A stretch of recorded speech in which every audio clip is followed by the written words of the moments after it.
duidelik kan sien nie. And as the whole assembly of Israel stood there, the king turned around and blessed them all. Dis waaroor ons diens vanoggend gaan, die gebed van Salomo. Ons gaan lees uit die boek van 1 Konings 8 en ek gaan vanoggend die boodskapper gebruik, die boodskap om vir u hierdie woord te bedien vanoggend. Soos gewoonlik wil ek net vir u 'n bietjie agtergrond gee oor die gebed van Salomo. En ek gaan die gebed van Salomo gebruik om hierdie preekreeks oor gebed af te sluit vanoggend. En ek dink dit is van toepassing in dit wat gaan gebeur vanoggend met hierdie woord. As ons kyk na Salomo, dan sien ons Salomo was die 3de koning gewees van Israel. Hy was die 2de seun van Batseba, die seun van Dawid. Dawid wou die tempel bou vir God. Maar God het vir Dawid gesê, Dawid, jou seun Salomo sal die tempel bou. En Salomo wat gebid het vir wysheid van God af, God het hom geseën met rykdom en met wysheid in dit wat hy gedoen het. En daarom het hy besluit, ek bou 'n tempel tot eer en verheerliking van hierdie groot God. As ons kyk volgens die wet, as ons kyk hoe dit was in die Ou Testament, dan sal ons sien dat Salomo moes nie eintlik die koning geword het nie. Net soos Dawid. As Saul dood gegaan het, moes Jonathan wat in lyn was eintlik die volgende koning geword het. Maar God het bepaal dat Dawid sal koning word en God bepaal dat nie Adonai die seun van Dawid koning sal wees nie, maar dat Salomo koning sal wees. Jy sien, God bepaal dinge. En God het hierdie gebed wat Salomo gebid het, het hy gehoor en hy het bepaal dat Salomo is die een wat hierdie tempel vir hom moes bou. Salomo het hoogtepunte gehad en ook die laagtepunt. Sy hoogtepunt was die bou van die tempel en die toewyding van die tempel aan die volk. Sy laagtepunt was dat hy was baie lief vir vrouens gewees. En hy het getrou met vrouens van heidene nasies.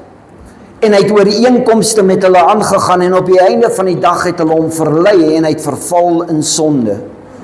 En dit het veroorsaak dat die koninkryk van Israel skeur en daar word 2 dele gevorm, naamlik Israel en Juda. Salomo se legacy word afgetrek en afgebreek op die einde deur die afgode wat hy aanbid. En ek wil hê vanoggend dat ons dit moet vat en ons moet dit saamvat en 'n deel van ons lewe maak vanoggend in dit wat ons gaan hoor oor Salomo. Wanneer ons gaan begin vanoggend, gaan ons begin in 1 Konings 8 vanaf vers 28.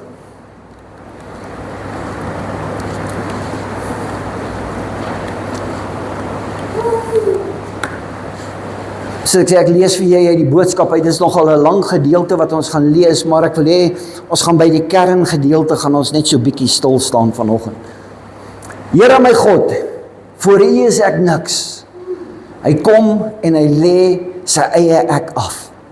Hy sê ek is niks. Luister tog na my woorde en verhoor vandag my gebed. Here, beskerm hierdie gebou dag en nag.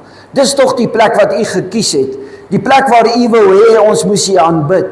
Hoor elke keer my gebed as ek my gesig na hierdie tempel toe draai. Salomo het die hele volk bymekaar en hulle wy die tempel in. En hy begin met hierdie gebed wat hy die tempel mee inwy vir hulle. Hy sê in vers 30, hoor ook die smeking van die mense wanneer hulle in die rigting van die tempel kyk en bid. Hoor tog ons gebede in die hemelse woonplek en vergewe ons sondes. Wanneer iemand van 'n oortreding teenoor sy naaste beskuldig word en hy sweer by die altaar in hierdie tempel dat hy onskuldig is,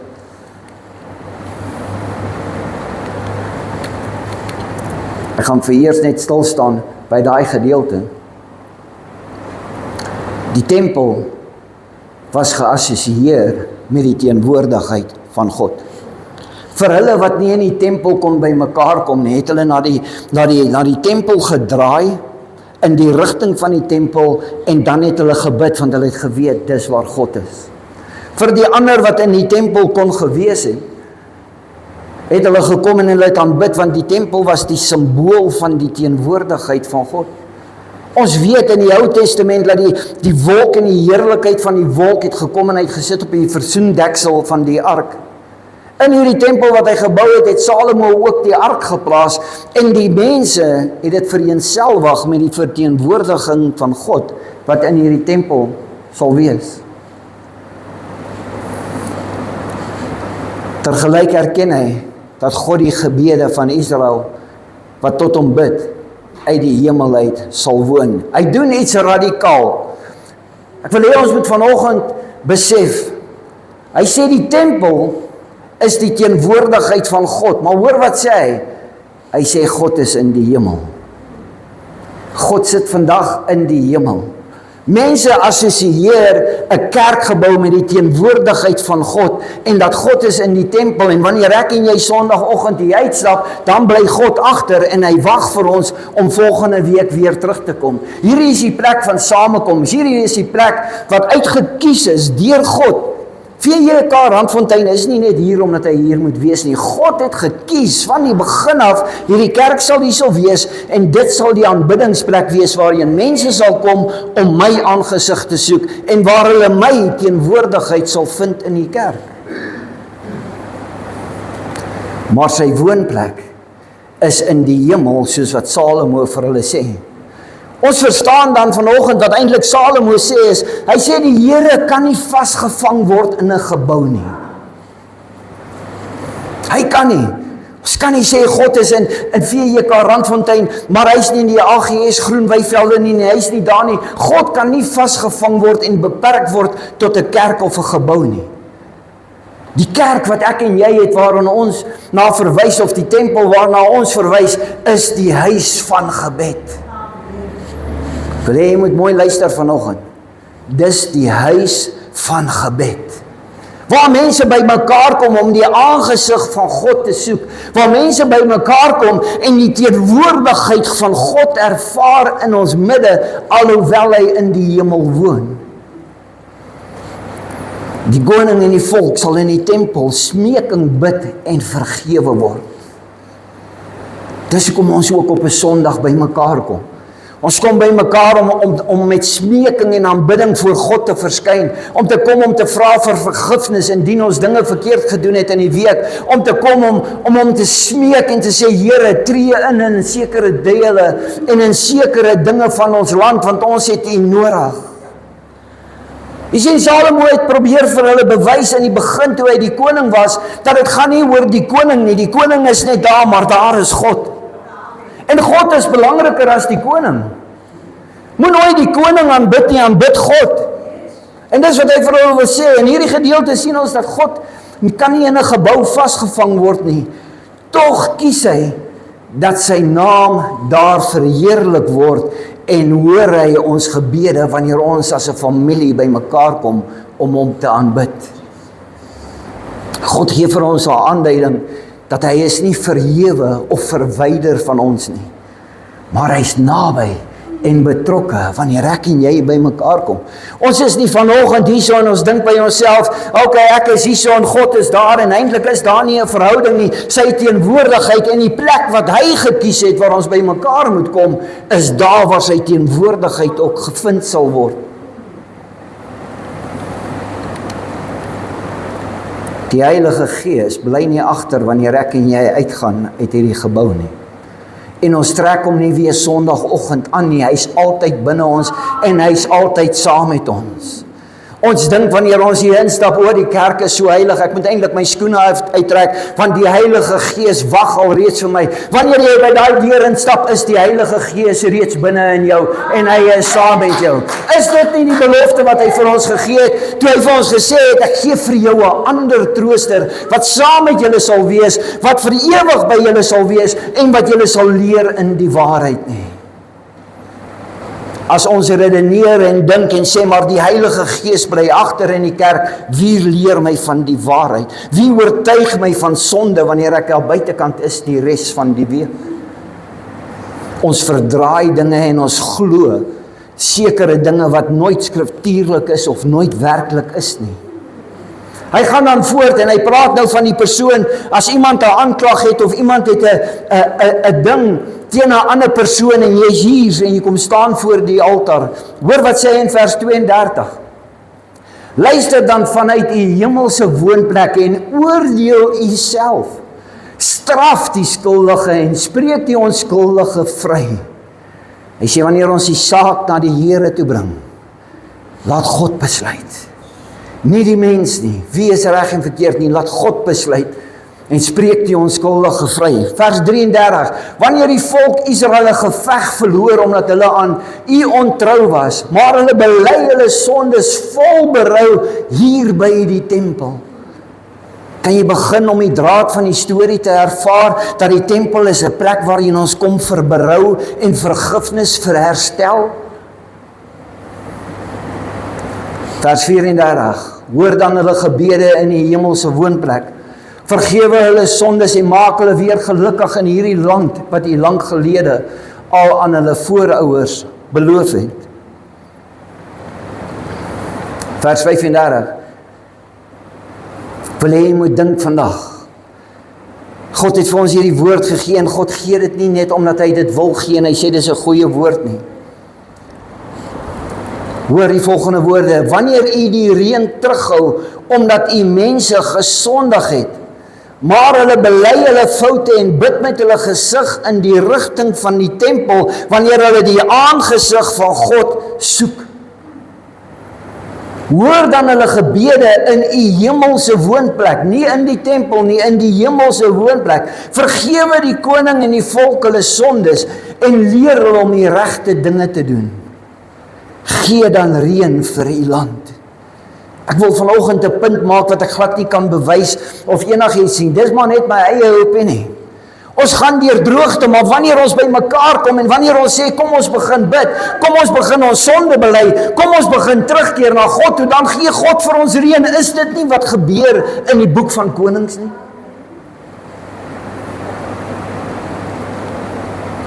Gee dan reën vir u land, die land wat hy aan Israel as permanente woonplek gegee het. Wanneer daar hongersnood of die een of ander epidemie in die land is, of 'n verwoestende wind of sprinkanswerms, vernietig die oes, of die vyand verslaan u volk onverwags, of allerlei siektes maai mense af. Hoor dan hulle smeekgebede as u volk in hulle gebrokenheid hulle hande na u toe uitsteek en in die rigting van hierdie tempel bid. Wat hy eintlik vir ons sê en wat Salomo vir ons leer vanoggend, dat ons moet na die tempel toe kom om te kom bid. Ons moet kom en ons moet dit nie wegskram of wat ook al nie. Ons land gaan deur kwaai dinge en daar's verskeie dinge wat gebeur in ons land. Ons dink aan die back and closure, ons dink aan hierdie epidemie en daai een wat besig is en wat uitbreek, en dan kan ons nog steeds nie na die kerk toe kom om te kom bid en God se aangesig te soek vir hulp nie. Kom ons slaan ag op hierdie gebed van Salomo vanoggend. Hy sê in vers 38, hoor dan hulle smeekgebede as die volk in hulle gebrokenheid hande na u toe uitsteek en in die rigting van die tempel bid. Jy sien, wanneer ek opstaan vir 'n saak en ek kom na die tempel om te bid, dan kom ek uit my gemaksone uit.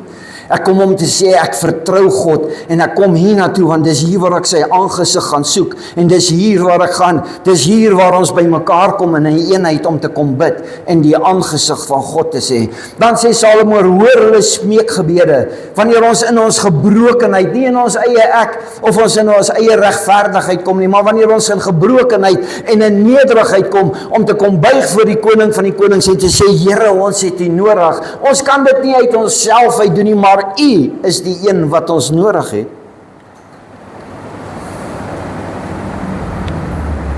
Dan gaan hy verder in vers 39.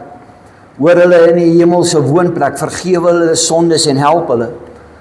U alleen ken die donker dieptes van 'n mens se hart en U alleen weet wie opreg is en wie nie.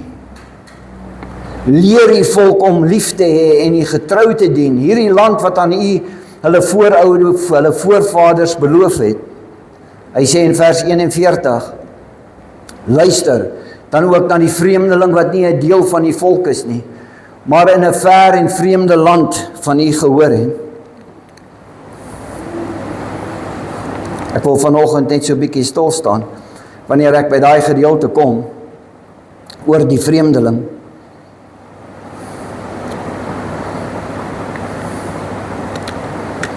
Luister ook, dankie Anthony, next one.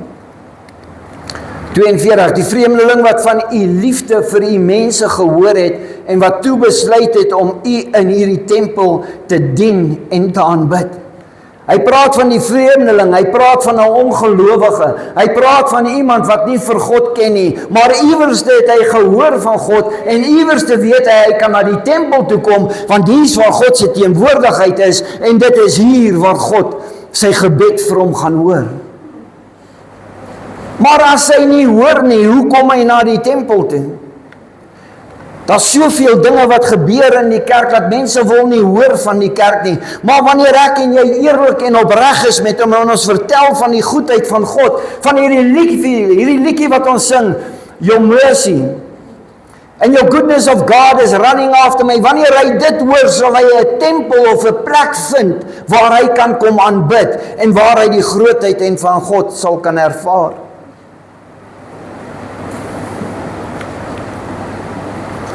Hy gaan verder. Hoor tog die gebed van die vreemdeling in die hemelse woonplek. Hoor as hy sy hart in hierdie plek voor U uitstort en verhoor sy gebede. Al die volke van die aarde sal dan na Jerusalem toe wil kom. Om U te dien soos Israel sal hulle U in die tempel wil dien. Al die volke sal dan weet dat U by hierdie tempel wat ek gebou het, aanbid word.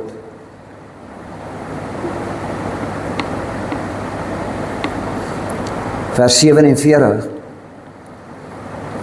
Ag jammer, vers 44. Wanneer Israel op U bevel gaan oorlog maak, en hulle bid tot U in 'n vreemde land, terwyl hulle hele gesig in die rigting van die tempel draai, luister dan na hulle gebede in die hemelse woonplek, en laat hulle die vyand verslaan. Vers 46, wanneer U mense teen U gesondig het, en wie is daar wat nie sondig nie? Nie een van ons is perfek nie.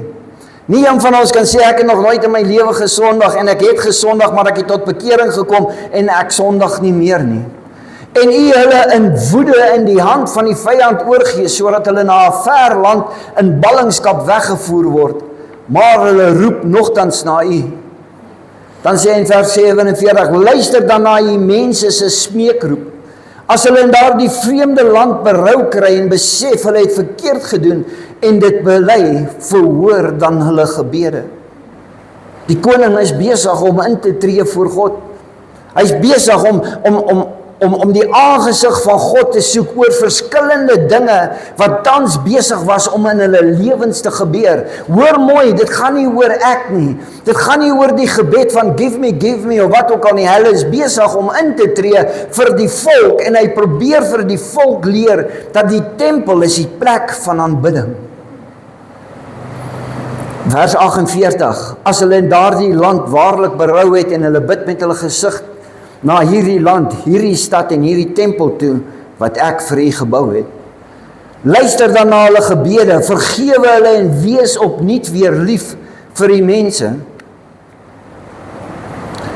Dan gaan hy in vers 50, vergewe hulle baie sondes en hulle opstand teen U, en gee dat Israel se vyande medelee en deernis met hulle sal hê. Hulle is tog U eiendom wat U uit die smeltoond van Egipte gered het. Here ons God, mag U altyd U volk en sy koning met groot deernis lief hê. Maar tog as hulle die dag en nag na U om hulp roep, ek wil net so 'n bietjie stil staan by hierdie gedeelte. In hierdie gedeelte vers 31 tot 51 pleit Salomo dat die Here die gebede wat aan die tempel toe gebid word, moet verhoor. Gebede kan nie verhoor word indien daar sonde of rebelsheid of dit teen God is nie. Dit keer die gebed van 'n regverdige. Dit die sonde maak dat ons nie regverdig is nie. Daarom kom en hy sê, wanneer ons na die tempel toe gaan, kom laat ons sonde bely, kom laat U vergewe wanneer hulle uitroep en wanneer hulle smeekroep na U toe, sodat U hulle gebede kan hoor. In hierdie gedeelte noem hy 7 gebede, of 7 soorte gebede. Dit handel die eerste een oor regspraak, die tweede een gaan oor neerlaag, die derde een oor droogte, die vierde een oor hongersnood, die vreemdeling se gebed. Hy wat op soek is na 'n plek, wat op soek is na die Here, wat wil weet waarheen hy kan gaan, sodat hy vergifnis kan kry en sodat hy gered kan word. Sy gebed van oorlog en van ballingskap. Dit is die gebede wat hy bid, want dit is relevant teenoor dit wat nou gebeur met Israel. Hy sê vir Israel, jy kan kom bid na God toe met die dinge wat om jou gebeur en wat besig is om te gebeur.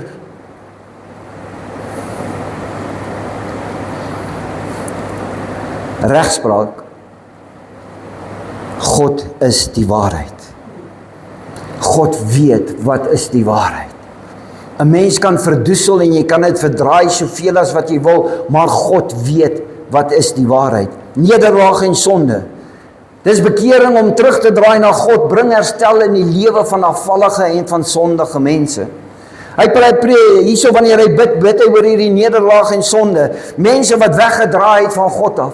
Hulle moet kan voel, hulle kan terugkom, sonder om veroordeel te word na die tempel toe, en daar sal hulle herstel en bekering vind. Ons is so geneig, partymal ons is judgmental.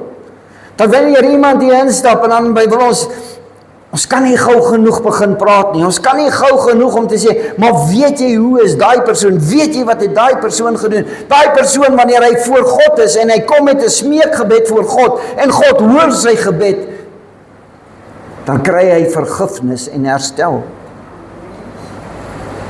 Die gebed van droogte en nood. Ek wil hê jy moet vanoggend verstaan dat gebed bring God se seën voort. Jy kan nie God se seën ontvang as jy nie wil bid nie. Jy kan nie God se seën ontvang as jy nie in 'n verhouding met hom wil staan nie. Jy kan nie God se goedheid en guns ontvang as hy 'n afstand Gods vir jou is en jy hou hom daai een kant en jy stel nie eers belang om te kom na die tempel van die Here om sy aangesig te soek nie.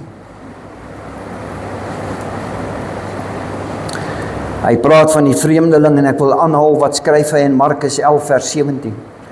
Hy sê in Markus 11 vers 17, my huis sal 'n huis van gebed wees, hoor mooi, vir alle nasies. Vir alle nasies sal weet, hulle kan na 'n tempel toe gaan, hulle kan na 'n kerk toe gaan, en dit sal 'n gebedsplek vir hulle wees. Daar is nie reg van toegang voorbehoud nie. Daar is nie die reg, ek kan kies en keer wie ek in my kerk wil hê nie. Daar is nie 'n reg wat sê, as jy nie R50,000 en hoër het nie, mag jy nie in hierdie kerk inkom nie. Hy sê, my tempel sal 'n gebedshuis wees vir alle nasies. Hy praat van die ballingskap. Wanneer hy 'n bid vir ballingskap, dis mense wat afgedwaal het van die Here af. Mense wat gekies het om weg te breek van die Here af, en nou is hulle onder die beskerming en onder die goedheid en die guns van God uit, en hulle is deel van die wêreld, en hulle voel soos vreemdelinge die dag wanneer hulle in die kerk instap. God sê vanoggend, of Salomo sê vanoggend in sy gebed wat hy bid oor ballingskap, selfs in tye van nood en verdrukking hoor God die gebed van sy mense. Al voel jy jy's in ballingskap, al voel jy ek het te ver afgedwaal en ek gaan nie dalk weer kan terugdraai nie, al voel jy ek is so ver van God af. Partymal moet ons net vir hulle sê, God se liefde is groter as die grootste sonde. En God sal jou vergewe, kom net terug, daar waar jy 'n ontmoeting met hom kan hê. Ons leer in hierdie gedeelte, in die omstandighede wat plaasgevind het met die Israeliete, dat in enige situasie kan jy God aanroep. Enige situasie kan jy vry voel om na hom toe te gaan, en hy sal jou herstel, en hy sal vir jou gee, en hy sal vir jou guns gee. Die ding is, kom net by hom uit, en draai net terug na hom toe, sodat die seën van die Here oor hom kan wees. Die ballingskap het geëindig, en Jerusalem is gebou. Jou ballingskap weg van God af. kan ook eindig en jou lewe kan herbou word. Moenie toelaat dat die vyand vir jou sê, ag man, jy is so ver weg dat God ken jou nie meer nie. Jy is so ver weg dat miskien met 'n weerligstraal kan jy 'n seën ontvang want jy is so ver van God af verwyder. Jou ballingskap kan tot 'n einde kom as jy terugdraai na God toe en sy aangesig soek en terugkom in die tempel waar hy jou kan skoon was en jou kan rein maak. Maak nie saak hoe groot die afstand is van wat jy van hom af weggedraai het nie. God wil jou terug verwelkom. En wanneer jy terugkom en wanneer jy terug is in die tempel, dan wil hy hê jou lewe moet wys dat jy hom ken. Jou lewe moet wys dat hy is in beheer van jou lewe. Jou lewe moet wys dat die liefde van God is in jou. En die liefde van God verander mense. En die liefde van God wat alle oortredinge vergewe. Hy gaan verder in vers 53. U het hulle tog self gekies. God het die Israeliete gekies. Israel en die koning het u uit al die volke van die wêreld vir u gekies. Hulle is u sin. Dit is tog wat u vir Moses gesê het toe hy hulle uit Egipte gelei het. God sê vanoggend ek het jou gekies. God het vanoggend gesê vanoggend ek is joune. Besef jy dit dat ek jou gekoop het met die bloed van Jesus Christus? Besef jy dit vanoggend dat dit gaan nie meer oor jou nie, dit gaan nie oor jy behoort aan hom en onder die gesag van hom, dis waaroor onder ons staan. Nadat hy die tempel gewy het en nadat hy hierdie gebede gebid het, gaan Salomo oor en hy begin om die volk te seën. Nog voordat ek begin het met hierdie preek, het die Here dit al op ons hart gelê om met burger hulle te praat en te sê wanneer ons uitstap uit hierdie kerkgebou, uit die tempel uit, maak dit 'n seënlied sodat ons mekaar kan seën. Salomo gee vir ons die voorbeeld, hy bring die bevestiging dat wanneer die mense verdaag, dan moet daar 'n seën oor hulle wees. Vers 54, Salomo het opgestaan. Hy was nog die hele tyd voor die altaar, maar waar hy op sy knieë en met uitgestrekte arms gebid het. Toe hy hardop gebid het dat die Here tog naby moes wees aan almal wat daar saam gekom het. In vers 52 en 53, hierdie hele gebed wat hy gebid het, het berus op die geskiedenis van Israel. Dat hulle sal onthou wat het God vir hulle gedoen toe hy hulle uit Egipte land uitgehaal het. Dat hulle nie sal vergeet die grootheid en die almag van God nie. Dat hulle sal ervaar die heerlikheid en die voorsiening van God.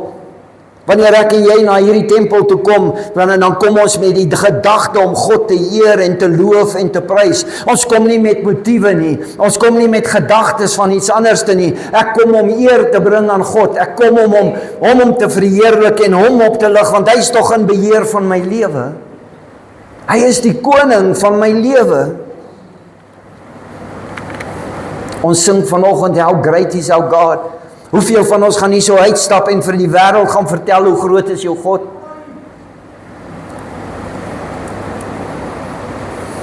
Op grond van die uittog uit Egipte pleit Salomo dat God die versoeke en die smekinge moet hoor. En wanneer die volk teruggedink het, dan het hulle gedink hoe regverdig was God en hoe het God hulle, alhoewel hulle gemurmureer het oor die bitter water, alhoewel hulle gemurmureer het omdat daar nie vleis was nie, het God nog steeds hulle gebede vir hulle verhoor en hy het vir hulle gesorg. Ek en jy moet verstaan in ons verhouding met God. God is nie net hier vir my en vir jou vir die toekoms nie. God was daar in die geskiedenis toe hy jou gekies het. God was daar in die geskiedenis toe hy jou gevorm het in die moederskoot en geweet het wie jy is. God was daar toe hy gesê het, jy is nie 'n mislukking nie, jy is iemand wat ek gaan plaas op hierdie aarde en ek wil jou gebruik. God is in die Here. Hy is hier nou is hy hier vir my en vir jou. Wat doen ek en jy nou vir hom? God is in die toekoms. God was reeds betrokke by dit alles. Soms verwag ek en jy dat hy eers werklik sal word wanneer ek miskien op my sterfbed lê. Of wanneer die einde van die wêreld naby kom en ons raak vreesbevange, soos in die tyd van COVID en nou wil almal die aangesig van die Here soek want hulle dink die oordeel en dit is alles naby en dis besig om te gebeur. Mense smag daarna en soek daarna met die oorloë wat aan die gang is. God moet vandag vir jou 'n werklikheid wees, nie in die toekoms vir jou om te wag eendag, wanneer gebeure vir jou sê, maar God se koms is naby nie. Ek en jy weet nie wanneer is God se koms nie. Ek en jy moet nou reg wees vir dit, en ons lewe moet nou ingestel wees, sodat wanneer hy kom, ek met blydskap hierdie aarde sal agterlaat. Met al die sigtinge en die gekreun wat ons deurgaan in hierdie wêreld, ons dit agter sal laat en ons burgerskap sal opneem in die hemel.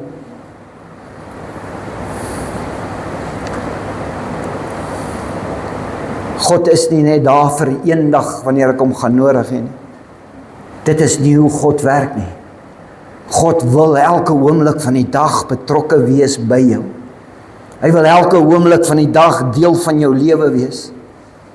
Vers 56, wanneer ons aangaan, hy het ook gesê, loof die Here, want wat ons 'n land en vrede gegee het. Hy het sy beloftes gehou wat hy lank reeds gemaak het. God het sy beloftes gehou vir my en vir jou, lank reeds wat hy vir jou gemaak het. Wanneer vat ek en jy daai beloftes?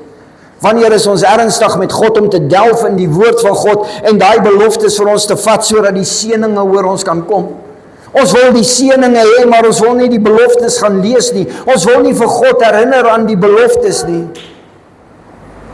Die koning het vir Israel beloof, of hy het hulle herinner aan die beloftes wat God vir hulle gedoen het. Mag die Here so naby aan ons wees, soos hy destyds aan ons voorvaders was. Mag hy ons nooit sommer los of verlaat nie. Mag hy ons gehoorsaam maak, sodat ons sal doen wat hy vra. Hoor wat bid hy oor die volk. Hoor wanneer hy die volk seën. Die volgende, mag hy ons gehoorsaam maak, sodat ons sal doen wat hy vra. Wat vra God van my en vir jou? Gaan dan heen en maak disippels. Sodat ons uit liefde vir hom sy gebooie en sy wette sal uitleef. Vers 60. Mag die Here tog altyd hierdie gebed onthou en alles wat ek gevra het, waar maak. Mag hy sy volk Israel en die koning altyd lief hê en mag hy elke dag vir hulle sorg. As dit gebeur, sal al die volke van die wêreld begin besef dat die Here God is en dat daar niemand anders soos hy is nie. Wanneer ons vir die wêreld begin vertel how great is my God, dan sal hulle besef daar's niemand wat sy plek kan vat nie. Dan sal hulle besef daar is nie 'n ander God nie. Slegs die lewende God is die een wat werklik daar is. Hy sê in vers 60, ek lees dit weer vir jou, as dit gebeur sal al die volke van die wêreld begin besef dat die Here God is en dat daar niemand anders soos hy is nie. Ons raak partymal so gelykvormig aan die wêreld dat ons glad nie meer mense God in ons kan sien nie. En wanneer dit kom om te gesels oor God, dan wil ons liewerste die onderwerp verander en ons wil iets anders te doen, of ons raak partymal judgmental, moenie jy vir my vertel van God nie. Wanneer sal mense begin glo aan dat daar is net een werklike God? Wanneer ek en jy in opregtheid voor hom lewe. Wanneer ek en jy sy liefde in en deur ons laat werk vir die mense om ons. Vers 61. Mag julle die volk van die Here altyd aan hom getrou wees. Mag julle soos vandag ook môre en oormôre na die Here se wil en sy gebooie en al sy wette luister. Toe het koning Salomo en al die mense uit blydskap en dankbaarheid vir die Here begin offer. Salomo spreek die seën oor die volk. Hy tree in as 'n hoëpriester en hy begin om die volk te seën. In daardie tyd is seënwoord is beskou as iets baie kragtigs. Vandag maak ons dit af, vandag is dit nie meer belangrik nie. Dit was iets kragtigs, net soos 'n vervloeking of kragtig was. Die seëninge spreek 3 verwagtinge uit. Die eerste een, 'n wens dat God altyd naby sal wees. God is altyd naby, dis ons wat kies om hom ver te hou. Dis ons wat kies om op hom afstand te hou, want die plesier van die wêreld en die dinge van die wêreld is daarom tog maar so aanloklik. God se beloftes is betroubaar. Die tweede punt wat hy maak is dat mense getrou sal maak. dat mense weer op 'n plek sal terugkom waar God eerste gestel sal word. Dat dit gaan oor hom en hom alleen. Dat ons weer sal terugkom op 'n plek waar gebed 'n fokuspunt en 'n sterkpunt in die lewe van 'n gelowige sal wees. Gebed is nie net gemaak vir sekere persone nie. Gebed is gemaak vir elke persoon om in 'n verhouding met God te kan staan. En as jy nie in gebed kan staan nie, kan jy nie in verhouding met God staan nie. Dis die realiteit. Dis nie 'n waarheid of iets wat ek uitsuig uit my duim uit en oral is dit word dit geskryf in die Bybel dat gebed is ons wapen. Gebed is die verhouding wat ek en jy het met God. Hoe kan ek vir my Vader vra vir sy guns as hy my stem nie eers ken nie? 'n Oproep tot gehoorsaamheid en toewyding. En dat die gebed van Salomo verhoor sal word. Wanneer hierdie dinge gebeur, sal die mense besef, maar God is in beheer. Wanneer ons terugkom op 'n plek waar dit gaan oor God, en dit gaan nie oor allerhande ander dinge nie, sal mense besef die kredietwaardigheid van die kerk weer soos wat dit was. Maar ons het dit so verdraai. Ons het dit so verdraai wanneer ons hier uitstap, daai ou boodskap, daai ou musiek, dit en ek gaan nou nie volgende week kom nie, want het jy gesien hoe daai persoon vir my gekyk en daai persoon vir my gekyk, weet jy wat, ons het heeltemal die huis van die Here verander in iets anderste wat dan nie aan moet wees nie. Die seën eindig in 'n vermaaning om volgens God se gebooie te leef. Wanneer jy volgens God se gebooie lewe, is daar nie tyd vir anderhande dinge in die lewe nie. Daar is nie 'n ander motief vir wanneer jy kerk toe kom nie. Die motief is ek kom kerk toe om vir God en God alleen te aanbid. Ek kom om sy aangesig te soek, om saam met sy familie smekinge voor hom uit te dra oor dit wat besig is om te gebeur in ons land. Ons lewens moet wees dat die Here die enigste God is. Ek wil vanoggend afsluit met hierdie gedagte. Salomo se gebed in 1 Konings 8 vers 28 tot 61 is 'n diepgaande erkenning van God se grootheid. 'n Pleidooi vir sy genade in alle lewensomstandighede en 'n oproep tot volkomme gehoorsaamheid en toewyding. Dit plaas die tempel as 'n middelpunt van 'n gebed en 'n getuienis vir die nasie. Is dit nie hier waar ons by mekaar kom om te kom bid nie? Is dit nie hier waar ons by mekaar kom om ons getuienisse te gee, sodat mense kan hoor die grootheid van God nie? Ons gaan binnekort 'n getuienisdiens hê. Ek het so baie mense daar van vriendskapstuiste wat wil kom getuig oor die grootheid van God, dat mense dit sal hoor, hoe groot is ons God, dat mense sal hoor wanneer God ingestap het in 'n situasie, is daar 'n omkeer en ons kan nie stil bly nie, want daar's mense wat moet hoor hoe groot is ons God.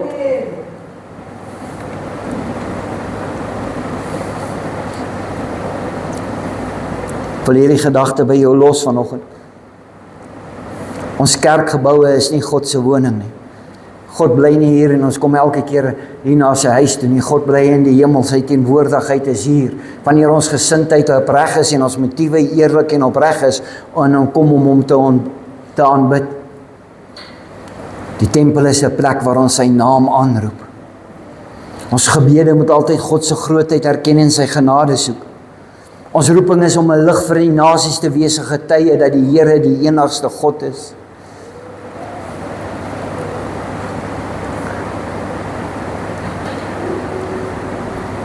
Beklemtoon dat die gebed nie beperk is tot 'n plek nie, maar dit gaan oor 'n verhouding met God.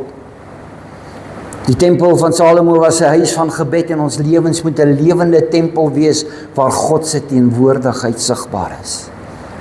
Hierdie is die belangrikste en dit, my lewe moet wys dat God teenwoordigheid in my lewe. Ek gaan afsluit vanoggend en ek wil hê ons moet staan en ons gaan 'n gebed doen en ons gaan hierdie plek weer toewy aan die Here soos wat dit moet wees.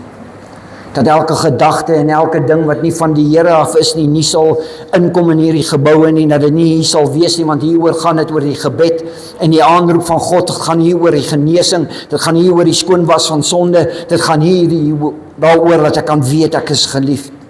Dit is 'n veilige plek vir hulle wat op soeke is na die Here. Ek gaan vir Burger en Mariska vra